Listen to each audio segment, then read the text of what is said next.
নমস্কার বন্ধুরা, আজকে একটা খুব সোজা রান্না নিয়ে তোমাদের কাছে চলে আসলাম। আমি স্বাতিস ফুড স্টোরি থেকে স্বাতি বলছি। এর জন্য লাগবে আমাদের একটা ছোট টমেটো, একটা ছোট পেঁয়াজ, দুটো কাঁচা লঙ্কা, এগুলোকে আমরা ছোট করে কেটে নেব। এবার একটা পাত্রে আমরা দই নেব 1/3 কাপ, বেসন নেব 2 টেবিল চামচের বড়, আর একটু সামান্য বেশি হলেও অসুবিধা নেই। হলুদ একটুখানি রঙের জন্য, আর নমক নেব 1/4 চা চামচ। এরপরে এই মিশ্রণটা আমরা ভালো করে মিক্স করে নিয়ে একটু একটু করে জল দিয়ে এটাকে একটি মিশ্রণ তৈরি করব। আচ্ছা, জল আমাদের লাগবে 2 কাপ, কিন্তু আমরা অল্প অল্প জল দিয়ে কিন্তু এটা বানাবো। এতক্ষণে বুঝে গেছো নিশ্চয়ই বন্ধুরা যে আমি এটা কী বানাচ্ছি। কারি নানান জায়গায় নানানভাবে তৈরি হয়, নানান প্রদেশে নানান, উত্তর ভারতে একরকম, দক্ষিণ ভারতে একরকম, উড়িষ্যা একরকম, কিন্তু এটা আমি খুব সহজ পদ্ধতিতে বানালাম পকোড়া ছাড়া, যাতে খুব তাড়াতাড়ি হয়ে যায়, যাতে গরমের দিনে রান্নাঘরে বেশিক্ষণ না কাটাতে হয় সবাইকে।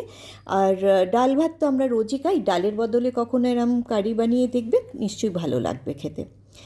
তো চলো বন্ধুরা, এবার দেখি। এবার এই মিশ্রণটা ভালো করে তৈরি করে গুলে রেখে আমরা একটি কড়াইয়ের মধ্যে 1 টেবিল চামচ ঘি দেব। ঘি হলে সুন্দর গন্ধটা হয়।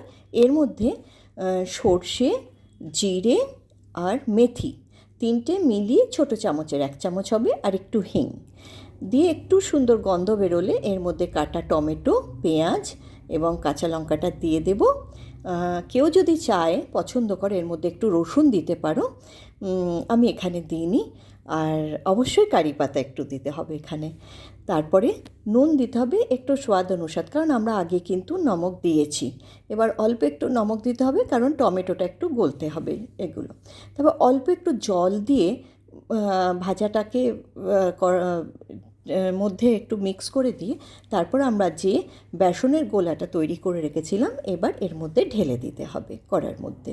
যা এইটাকে কিন্তু সমানে হাতা দিয়ে নাড়াতে হবে, কারণ না হলে নিচে ধরে যায়।